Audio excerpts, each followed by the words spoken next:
बोलो जयकारा। बोल मेरे श्री गुरु महाराज की जय। सौभाग्यशाली प्रेमी गुरमुखों, संत महापुरुष फरमाते हैं कि ये जो संसार है ये हमारा नहीं है, और जो हमें ये शरीर मिला हुआ है ये भी हमारा नहीं है। ये शरीर इसलिए मिला है कि इस संसार के अंदर आकर ये शरीर के साथ काम करो और भजन करो। काम करोगे तो संसार के सारे सुख तुम्हें प्राप्त होंगे, और भजन करोगे तो आपका लोक भी सुखी होगा और परलोक भी सुखी होगा। अब देखो, एक सेठ था, उद्योगपति था, बहुत बड़ा सेठ था। वो अपने लड़के को लेके, तो उसने बोला भाई लड़के को कुछ समझाना चाहिए। तो वो ने क्या किया कि एक किसान के घर पे ले गया, और किसान के घर पे 24 घंटे वहाँ पे रुका। उसके घर पे रात भी वहीं रुका, दिन में भी रुका। और अगले दिन जब चलने लगा तो बेटे से पूछने लगा, बेटा ये बताओ कि अपने घर के अंदर ज़्यादा सुख था या यहाँ पे सुख है? तो लड़के ने बोला कोई फर्क नहीं पड़ता, एक ही जैसा है। उन्होंने कहा कि सेठ ने कहा एक जैसा कैसे? कहता है कि देखो, हमारा जो घर है फार्म हाउस में है, और इनके इतने इतने बड़े खेत है किसान के, और हमने अपने घर में 2 कुत्ते पाले हुए हैं, और यहाँ देखो इनके 20 कुत्ते घूम रहे हैं। हम रात में बढ़िया से बढ़िया लाइटें लगाई हुई हैं जिनके अंदर देखते हैं। कहता है हमारी वो लाइटें हैं, और इनके पास देखो रात को चंद्रमा और तारे चढ़े हुए हैं, कोई एक जैसे हैं। हमारे घर के अंदर स्विमिंग पूल है, और इनके यहाँ पे नहर चल रही है। क्या फर्क है? एक ही जैसा है। देखो, उसने अपने बेटे की ये बात सुनकर उसको अपने गले लगाया कि देखो इसके विचार कैसे हैं। उन्होंने ये फरमाया कि देखो कि ऐसे विचार सबके होने चाहिए, कोई बड़ा है या छोटा है, कोई फर्क नहीं पड़ता, सब एक जैसे ही है। जो हमें मिल जाए उसके अंदर ही हमें सवर संतोष रखना चाहिए। अब देखो, एक सेठ था, वो संत महापुरुषों के पास गया और जाकर कहने लगा महाराज मुझे उपदेश दो। संत महापुरुषों ने फरमाया कि भाई जाओ, वो शहर के अंदर चले जाओ, वहाँ पे एक सेठ है, वो तुम्हें उपदेश देगा। अब उनकी बात मानकर वो सेठ के पास चले गए। अब सेठ के पास जाके अपना रेफरेंस दिया। सेठ ने अपने बंदों को बोला भाई ये अपने लोग आए हैं, इनके रहने बहने खाने पीने की व्यवस्था करो। उसने बोला कि चलो बस, कह के तो वो चला गया। कहता है शाम को आएगा तो उपदेश देगा कुछ। एक दिन बीत गया, कुछ नहीं हुआ। उसने बोला चलो आज नहीं कल देगा। फिर अगले दिन अब फिर वो देखता रहा, फिर कोई उपदेश नहीं हुआ। फिर तीसरा दिन हो गया, तीसरे दिन फिर कोई उपदेश नहीं हुआ। वो कहने लगा भैया यहाँ से तो चलो, यहाँ तो कोई उपदेश मिलने वाला नहीं है, यहाँ तो टाइम खराब करने वाली बात है। जब 3 रातें रुक गया, चौथे दिन वो सुबह अपनी गद्दी पे बैठा तो उसका जो मुनीम था वो आया भागा भागा, और आके कहने लगा सेठ जी, सेठ जी, वो जो बाहर से सामान मंगवाया था, वो हमारा जो जहाज था वो क्रैश हो गया है, और उसके अंदर हमारा 2 करोड़ रुपए का नुकसान हो गया। तो सेठ जी ने बोला कोई बात नहीं, ये विधि का विधान है, जाओ अपना काम करो। वो बड़ा देख के चुपचाप रहा कि सेठ कुछ आगे नहीं बोला। अगले दिन फिर आया वो दौड़ दौड़ के, और बड़ी खुशी से आया, सेठ जी, सेठ जी, कहने लगा जो मैंने कल आपको खबर सुनाई थी वो गलत थी। हमारा जो विमान है किसी तकनीकी की वजह से वो खराब हो गया था, वो कल नहीं चला, वो आज पहुंचने वाला है। वो जो कल क्रैश हुआ था वो कोई और था, किसी का सामान, हमारा नहीं था। हमारा आज पहुंच जाएगा। और जब वो सामान की कमी होने से मार्केट में तेजी आएगी तो हमें 1.5-2 करोड़ का और फायदा हो जाएगा। तो सेठ जी ने बोला, चलो जो विधि का विधान है, जाओ अपना काम करो। वो बड़ा सोच में पड़ गया, उससे रहा नहीं गया। वो सेठ कहने लगा, सेठ जी आपको 2 करोड़ का घाटा हो गया था, तो आपने बोला विधि का विधान है, कोई बात नहीं, जो है ठीक है। और जब उसने बोला कि आपको 2 करोड़ का और फायदा हो रहा है, एक्स्ट्रा फायदा हो रहा है, तो तब भी आपने कोई बात नहीं। तो जो वो सेठ था उसने आगे उसको पता है क्या जवाब दिया? उसने दूसरे सेठ को बोला कि आप बैंक जाते हो? उसने कहा जाता हूं। कहता है वहां मैनेजर को देखा है कभी? कहता है ये देखा है। कहता है कितने लोग बैंक के अंदर आते हैं जो कुछ जमा करवा के जाते हैं, कुछ निकलवा के ले जाते हैं। तो ये बताओ, इतने लोग वहां से पैसा निकाल कर ले जाते हैं और इतने लोग जमा करवा जाते हैं, मैनेजर को कोई फर्क पड़ता है? कहता है जी कोई फर्क नहीं पड़ता, मैनेजर का तो काम ही यही है कि जो आ गया उसका जमा कर लो, जो ले गया उसका घटा दो। तो उसने बोला कि देखो ये जो संसार में जो भी कुछ है ये मेरा नहीं है, मैं भी यहाँ एक मैनेजर की तरह काम कर रहा हूँ, क्योंकि ये सारा कुछ मेरा नहीं है। अब जब मैं जाऊँगा साथ थोड़ा ले जाऊँगा, यहाँ का यही रहेगा। तो इसलिए मैं तो मैनेजर का काम कर रहा हूँ, इसकी देखभाल कर रहा हूँ।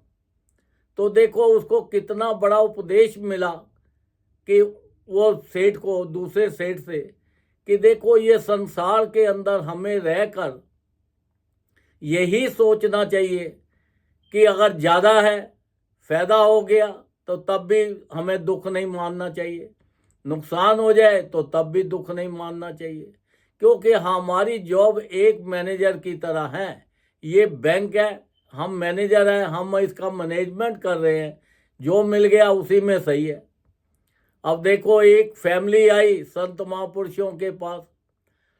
अब संत महापुरुषों के पास फैमिली आई तो वो कहने लगी, महाराज इनको समझाओ कि अपना ये काम काज कम कर दें, ना हमें अपना पति चाहिए, बच्चों को उनका बाप चाहिए, ना इसके लिए खाने का टाइम है, ना जागने का टाइम है, ना सोने का टाइम है, ना घर के लिए टाइम है, बस भाग रहा है बड़ी तेजी से। उसे पूछा भाई क्या बात है? वो कहता है अभी मैं पर्याप्त नहीं हूँ, अभी मैं थोड़ा और बना लूँ, पर्याप्त हो जाऊं तो फिर मैं काम छोड़ के तो इनके पास रुकूंगा। तो देखो उन्होंने संत महापुरुषों ने फरमाया कि देखो आपकी पूरी जिंदगी बीत जाएगी, लाइफ सारी खत्म हो जाएगी, इंसान की इच्छा कभी पूरी नहीं होती, कभी वो पर्याप्त नहीं होता। वो जितना मिल जाए, अगर 1 लाख मिल जाए तो वो कहता है मुझे 5 लाख चाहिए, 5 लाख मिल जाए तो वो कहता है मुझे 50 लाख चाहिए, एक घर मिल गया तो वो कहता है 2 चाहिए, 2 मिल गए तो 10 चाहिए, अगर छोटा घर मिल गया तो कहता है बहुत बड़ा चाहिए, अगर गाड़ी छोटी है तो बड़ी गाड़ी चाहिए, अब एक गाड़ी मिल गई तो अब 2 मिल जाए। तो ऐसे ही संसार के अंदर हमारा जीवन बीत जाता है, हमारी इच्छा कभी भी पूरी नहीं होती। तो संत महापुरुष पर बताते हैं कि देखो आप अपनी जो भी इच्छा है, जो भी आपको मिल जाए, आप उसी के ऊपर सबर संतोष रखो, उसी को ये सोचो कि जो हमें मिल गया बस यही हमारा है। ये विधि का विधान है। जब वो टाइम आता है, संजोग आता है, ऐसा संजोग बनता है तो हमारा नुकसान हो जाता है, ऐसा संजोग बनता है तो हमें बहुत फायदा हो जाता है, ऐसा संजोग होता है तो हम बीमार हो जाते हैं, ऐसा संजोग बनता है तो हम तंदुरुस्त रहते हैं। तो ये सारा जो है विधि का विधान है। विधि का विधान का मतलब कि हमारे अपने ही कर्मों का फल है, जो हम करके आए हुए हैं तो उसी का भोग हमें भोगना है। तो इसलिए अगर हम किसी बड़े को देखकर हम दुखी होंगे तो हम कोई फर्क नहीं पड़ेगा, किसी छोटे को देख के तो हम अपना बड़ापन महसूस दिखाएंगे तो वो भी अच्छा नहीं होगा, वो भी दुख होगा। तो इसलिए संत महापुरुष बार बार फरमाते हैं कि देखो तुम्हारा शरीर बड़े थोड़े टाइम के लिए मिला है, इससे से ज़्यादा भजन करो, और जो शरीर है इसके साथ अपना संसारी काम भी करो। संसारिक धन कमाओगे तो तुम्हें संसार के सुख मिलेंगे, अगर धन नहीं होगा संसार का तो सुख कहाँ से मिलेगा। ऐसे ही अगर परलोक में जाएंगे, परलोक का धन हमारे पास नहीं होगा तो तब हमें वहाँ पे सुख कैसे मिलेगा। तो इसलिए मन के साथ ज़्यादा भजन करो। संत महापुरुष फरमाते हैं देखो श्वास तो आपके चल ही रहे हैं, श्वासों ने नहीं रुकना कभी, आप सोचो ये चलते ही जाएंगे, चाहे आप भजन करो या ना करो। पर क्यों ना चलते फिरते उठते बैठते इन श्वासों से हम हर वक्त भजन करते रहें, तो देखो हमारे जीवन का कल्याण हो जाएगा। हम संसार के अंदर ये जो आत्मा आई है, जिस पर्पस से आई है, वो पर्पस हल हो जाएगा, मकसद हल हो जाएगा। परमात्मा का भजन करके वो अपना लोक भी सुखी कर लेंगे और अपना परलोक भी सुखी कर लेंगे। संत महापुरुष तो इतनी अपार कृपा करते हैं हर जीव के अंदर, हर परिवार के ऊपर। उन्होंने हमारे लिए देखो 5 नियम बना दिए, कितने आसान। श्री आरती, पूजा, सत्संग, सेवा, सिमरन और ध्यान, जो श्रद्धा सहित करे निश्चय हो कल्याण। वो कहते हैं ये संसार जो है ये माया नगरी है, इस माया के अंदर लोग इतना फंस जाएंगे कि उनको भजन के लिए टाइम ही नहीं मिलना, उनका भजन का ध्यान ही नहीं लगना, बैठेंगे तब भी संसार की चीज़ों को सोचेंगे। तो इसलिए उन्होंने बोला कि जिस परिवार के अंदर ये 5 नियमों का भी पालन हो जाएगा तो वो पूरे परिवार का कल्याण हो जाएगा। वहाँ पे दुख नाम की कोई चीज़ नहीं रहेगी, हर वक्त सुख ही सुख रहेंगे और खुशियाँ ही खुशियाँ रहेंगी। संसार के हर सुख वहाँ पे उपलब्ध होंगे जिस परिवार में ये 5 नियमों का पालन होता है। वो कहने संत महापुरुष तो बार बार जोर देते हैं, वो कहते हैं 24 घंटे है, 24 घंटे में से कम भी हर जीव को 2 घंटे हर रोज भजन करना चाहिए। अगर 2 घंटे कंटिन्यू नहीं बैठ सकते तो 1-1 घंटा करके बैठो, 1-1 घंटा करके नहीं बैठ सकते तो आधा घंटा करके बैठो। अगर आधा घंटा भी आप बैठ के नहीं कर सकते तो आप लेट के करो।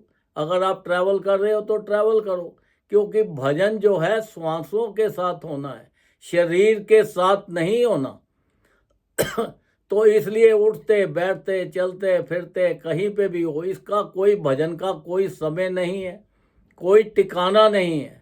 तो देखो हमारे ऊपर तो इतनी अपार कृपा है, हम कितने खुश नसीब हैं कि हमें संत महापुरुषों की चरण शरण मिली हुई है, फिर उनसे नाम दान मिला हुआ है।